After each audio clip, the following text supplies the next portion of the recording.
Well, hi there, and welcome to my podcast where I invite you to run with me after memories and shape them into stories. On this show, I'll also share samples of my writing and interesting moments from everyday life. I'm your host, rooroosig, and you are listening to my podcast, The Story Chaser.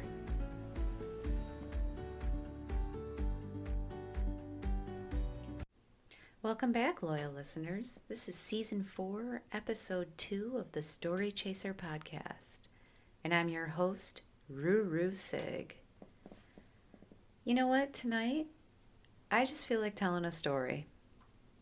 So, I'm here to do that. My dad was an exceptional salesman. Just to clarify, I don't mean a guy in a tacky silk shirt, unbuttoned, revealing a layer of gold chains, pointing finger guns at you, claiming he can put you in a used Buick for next to nothing. My dad sold what he cared about, and he sold very well, more than well. He was a star. His consistent overachievement of quotas was matched only by his impressive natural charisma. And my reasons for saying this aren't solely because of him passing, the grief of missing him, or even immense love for him. I'm serious. The guy could sell. He could sell a winter coat to a polar bear, and the bear would happily wear it. The following piece is a story I recently shared with some work friends. They liked it so much, I thought it could have a place here in my show. It's about a time from when I was in high school and how we as students were required to sell calendars to raise funds to support the school. So here it goes. I was a freshman in high school, awkward and pudgy, trying my best to exist in that odd place between growing up but still feeling like a kid. I came in from school one day and placed a manila envelope down on our dining room table. I had carried it outside my book bag all the way home from the bus. It seemed like something that should be separate, something to be careful with. My dad, with a dish towel draped over one shoulder, was stirring something on the stove. He saw the envelope and stopped me on my way to my room, which was set off the kitchen. He curiously asked, "What's that, huh?" Because I'm not a fortune teller or a psychic, I answered without knowing how much the truth was about to alter my first year of high school and my after-school life entirely for the next couple of months. Looking back, a lie would have spared me long, grueling walks and all sorts of weather against my will, but also would have robbed me of a great story. So, no regrets about the truth. "Oh, they're calendars," I told him, and continued, "We have to sell them for school. Every student has to sell 8, so those are my 8. My dad silently took in the information. He lowered the heat on his pot from flame dancing up the side to medium just covering the bottom. Unfortunately, he had a tendency to burn most everything he cooked. He walked over to the envelope, unlatched the metal tabs, and let the calendar slide onto the table. He picked one up, and with a disapproving curl of his lip, something we all called the duck face, flipped through the pages. Each month featured the students smiling in the halls or gathered in group shots around the school. He wasn't impressed. It was when he reached the back of the calendar that he became excited. "Hey, coupons," he delighted. The back page was indeed made up of perforated coupons from small businesses in the area. They sponsored the school to create the calendars, and it was a way for them to advertise too. They ranged from local burger hot dog joint to a dry cleaners and even small gift shop. By this point, I was in my bedroom, already changed out of my uniform and choosing a CD to listen to. In the few minutes all of that took, I had lost any interest in the calendars. The next day, I was walking down the street towards my house, after a long day of pretending to understand what any teacher had been saying, when the sight of my dad startled me. He was standing on the porch, towel over his shoulder, As soon as he saw me, he started waving his hands towards himself rapidly while saying, "Come on, come on, come on, come on, come on." It was alarming. Was he locked out? Did something happen? Oh, God. I picked up my pace, fueled by fearful adrenaline. He was already pulling the strap of my book bag off my shoulder while I was stepping up towards him on the porch. "Give me the books. Give me the books. Come on. Give me the books and get the money," he said through barely any breath, while handing me the manila envelope with a piece of paper now clipped to the outside. I was completely baffled. I was disorientated and bewildered. I was looking over the paper for only a few seconds, trying to make sense of this behavior, when he continued, "Wake up! I sold the 8. Go get the money. Go!" He shooed me away. It was as though I was expected to understand my place in the middle of his thoughts. The paper had a list of 8 addresses. He had sold all 8 calendars for me. I mean, truthfully, I was just going to take a shot at selling them to any 8 of my 11 siblings. Figured they would just buy them from me. Instead, Dad had spent all day picking folks out from our family phone book and selling $16 calendars to our nearby neighbors. They were really close by, within only like a 3 or 4 block radius. It seemed like one small moment in my life, right? I wandered, greeted them politely at their door, and handed off their calendar for their payment. That was that. Or so I thought. Later that night, Mom and Dad and I were watching TV together. Dad sat in his armchair, hands folded across his stomach and legs stretched out crisscrossed at his ankles. I got up to go to bed, and as I passed him, he stopped me by gently grabbing my arm. I smiled. He smiled. It was a special, unusual, quiet moment between us. We both paused, staring into each other's eyes. Noticing it, my mom smiled from her spot on the couch. His energy flowed from my arm directly into my heart. His impending words almost overwhelmed me. I felt something important was coming. Wow. Was Dad about to tell me I was a good kid, that he loved me, and to have sweet dreams tonight, and that he was proud of me for starting high school?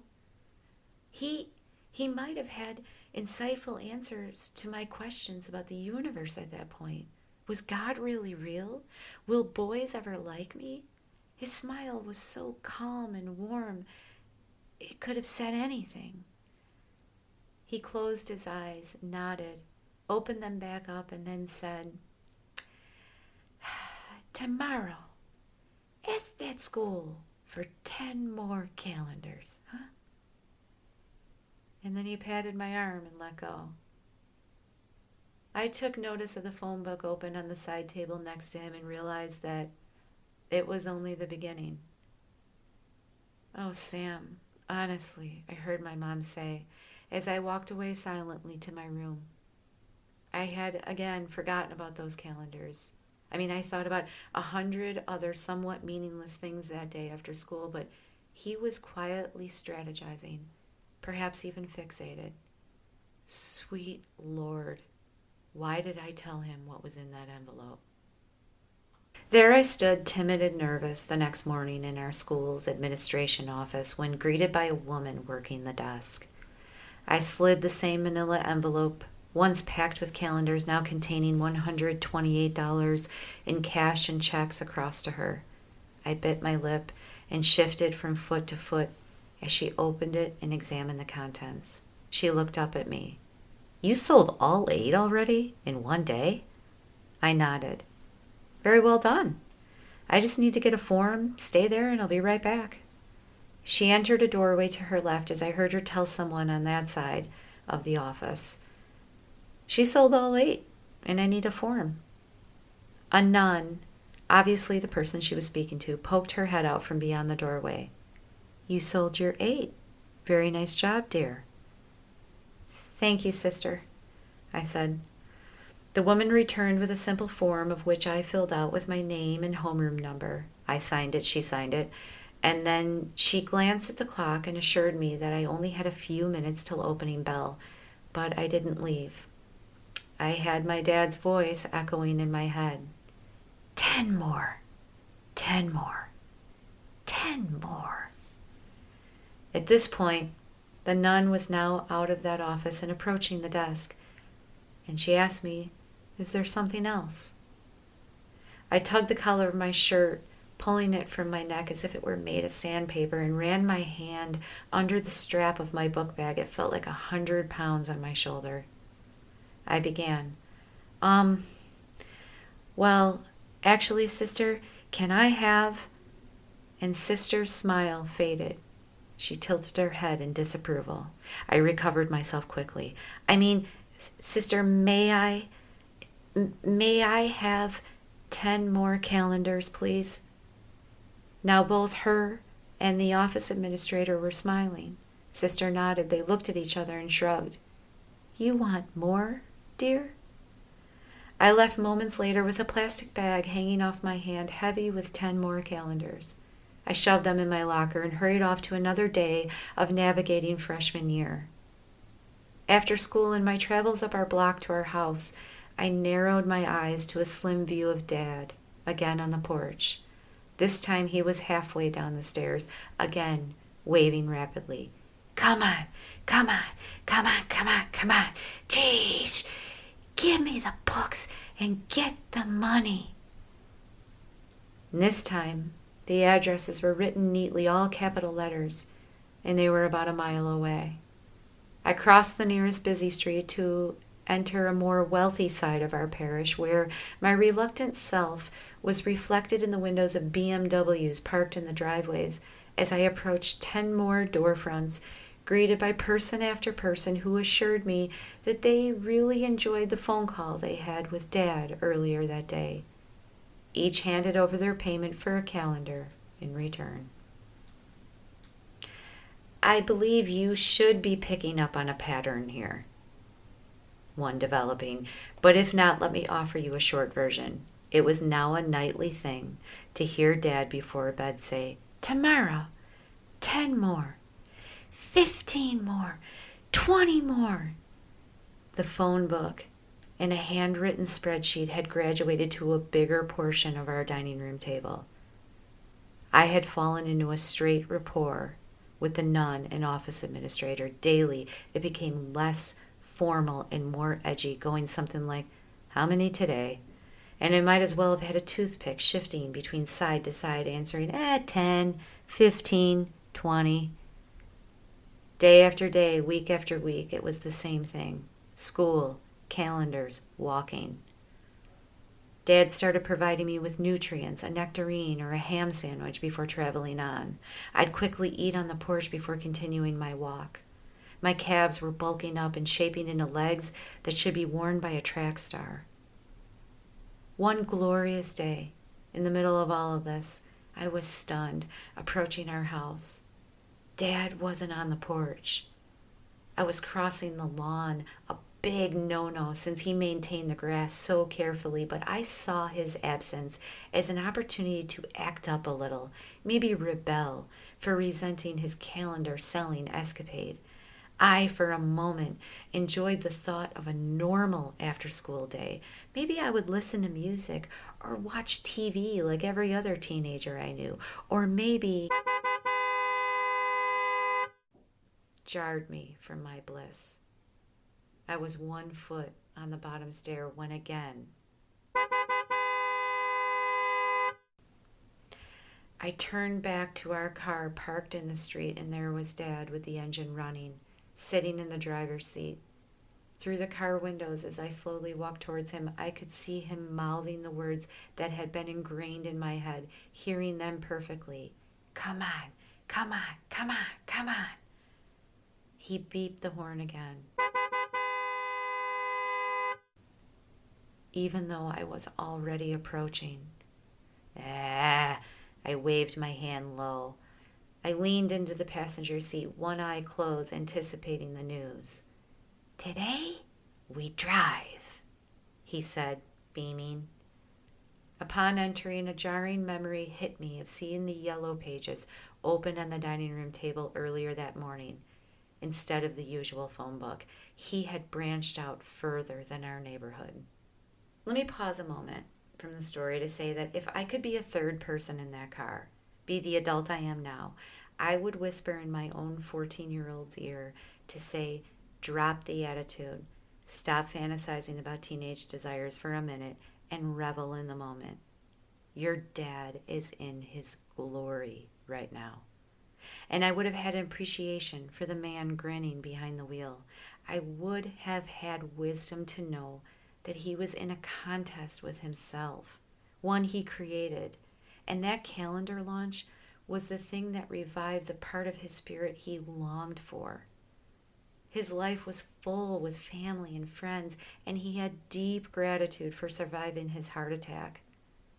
But for a little while, this adventure pulled him away from his sudden role of a stay-at-home dad.